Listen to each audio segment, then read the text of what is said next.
Anong oras laban mo? Alas 7, boss. Papunta na daw dito. 6:30 pa lang ah. May 30 minutes pa.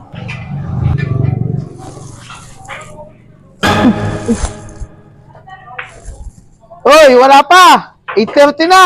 Alas 7 yung usapan na! Sandali lang, boss. Adjust daw ng oras, alas 9, na traffic daw kasi. Stereo na traffic. Puta, simula sa kanila hanggang dito, 30 minutes lang eh.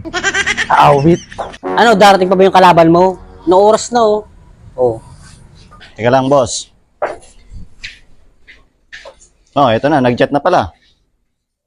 Kakain lang daw sila. Hoy, ano na? Alas 11 na oh. Putang ina, grabe naman yan. Awit. Ano ba yung mga tiyan yan? Balyena. Kanina pa kumakain yan ah. Ina, di na nga nagre-reply eh.